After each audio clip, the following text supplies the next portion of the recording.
One simple shopping rule spread quickly: avoid buying American. What started as quiet notes in procurement files turned into clear buying guidance. By 2025, 7 countries that used to choose US brands first were instead turning to Canadian products. This change did not happen in a single day. It grew from a mix of small supply problems, shifting rules, and quick action by Canadian suppliers. Store shelves, fashion windows, and online carts slowly began to look different.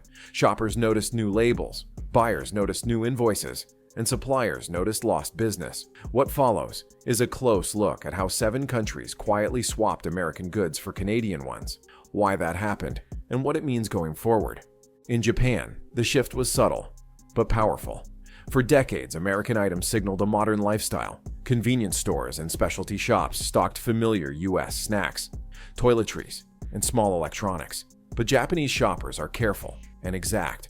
They expect clear labeling, precise expiration dates, and product notes that fit local routines. When shipments from some US suppliers arrived late or with confusing labels, trust slipped. Canadian exporters moved differently. They reformatted packaging for Japanese readers, added local instructions, and ensured delivery windows that matched store schedules. Buyers and customers responded. Items that once seemed distinctly American suddenly felt foreign in the wrong way. Reliability and attention to small details became more important than a brand's global fame. Store buyers described how small touches mattered: clearer nutritional tables, expiration dates, and local formats, and customer service that answered questions in the buyer's language. Those changes lowered the friction for retail teams and reduced returns. In several cases, retailers reported fewer stockouts and fewer customer complaints after switching suppliers. Small operational wins like that built momentum beyond marketing messages. Brazil's change began in the snack aisle.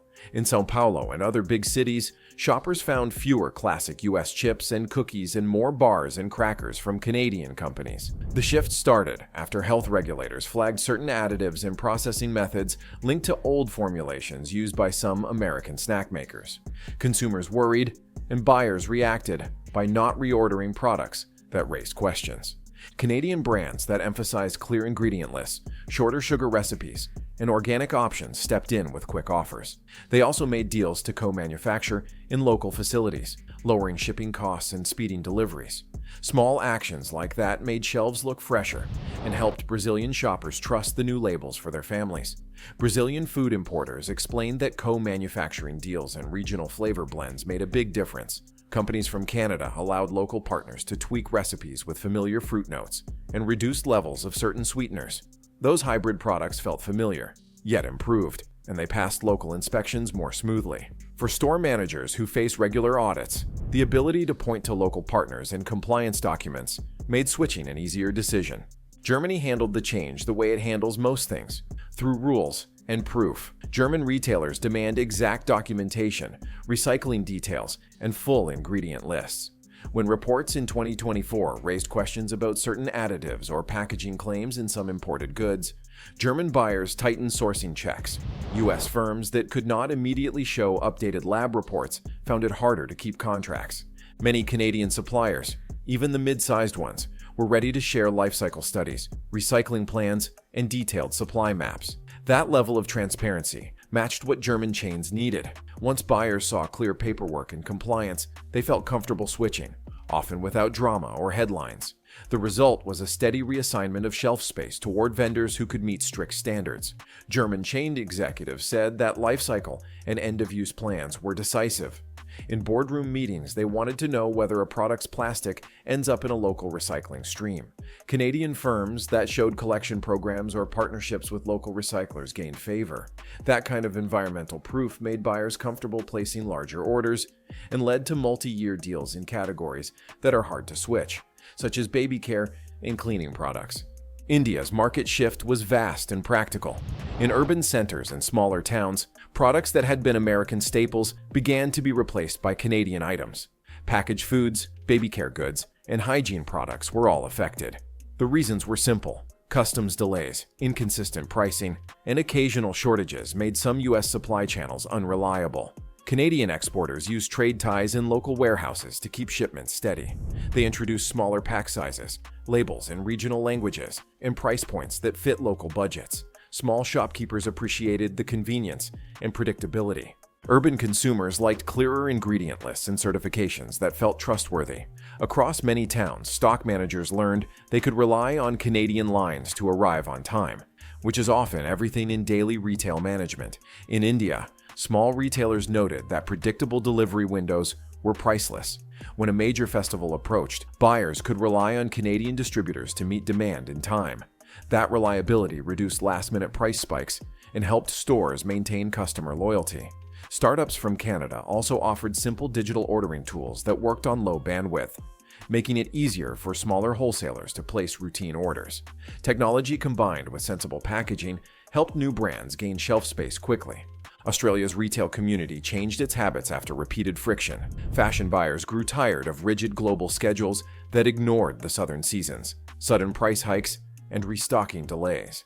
American clothing and sportswear brands had been mainstays, but when timing and supply broke down, buyers looked for alternatives that would adapt.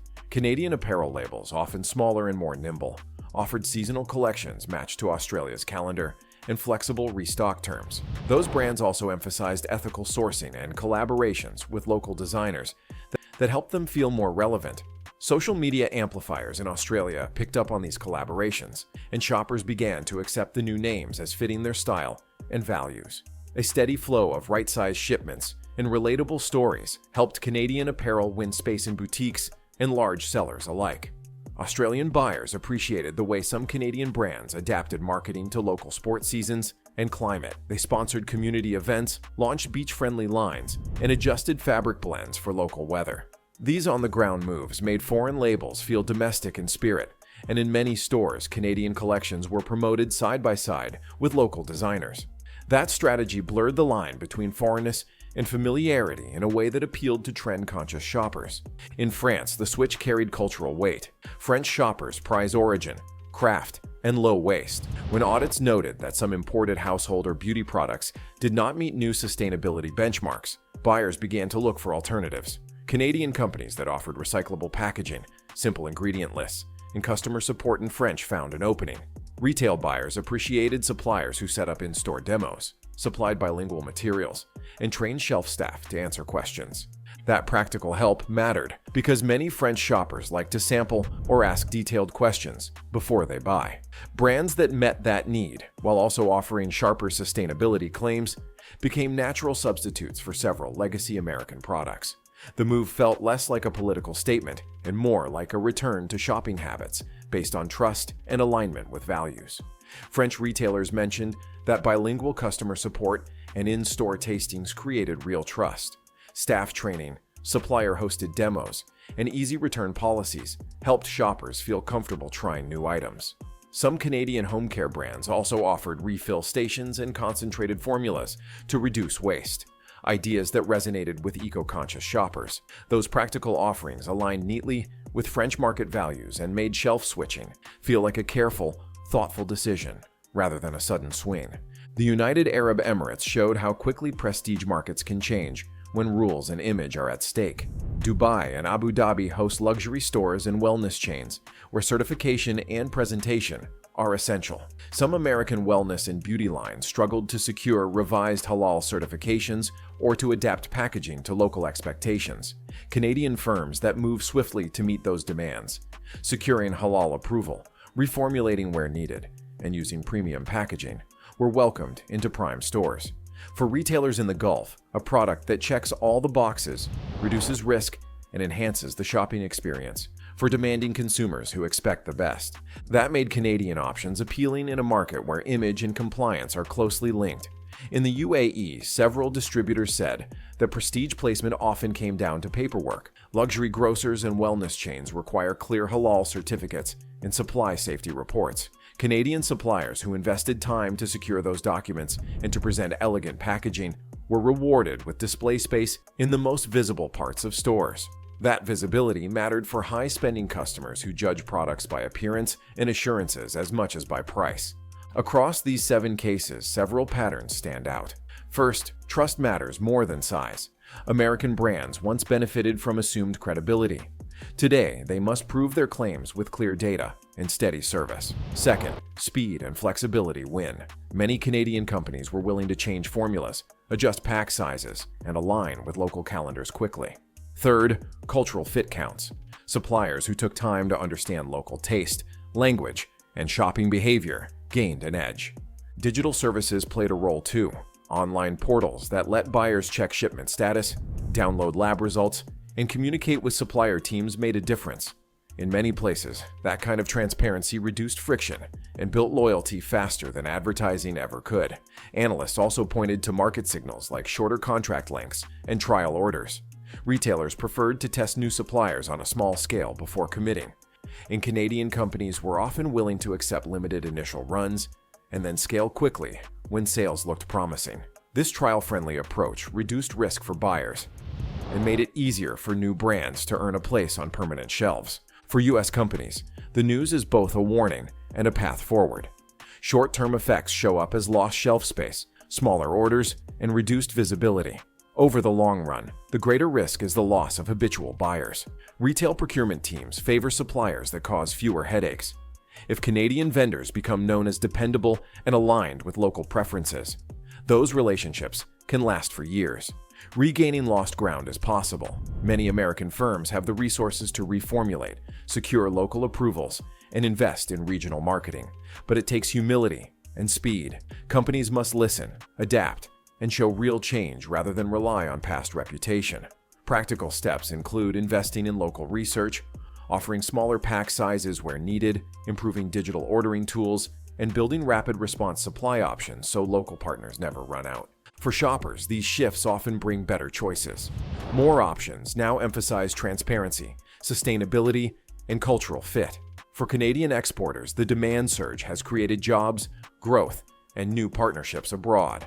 For workers tied to American export industries, the shift is a reminder that markets evolve and that staying relevant requires ongoing attention. The core lesson is simple: origin is not enough. Buyers want proof of safety, recyclability, and suitability for daily life. When suppliers provide that proof, they can replace long-standing favorites. The 7-country move toward Canadian goods shows how quickly shopping behavior can change when suppliers anticipate needs and when others fail to keep pace. In short, markets reward detail, speed, and respect. Companies that prove they care about local needs will win the next decade of global trade, while others risk falling behind globally too.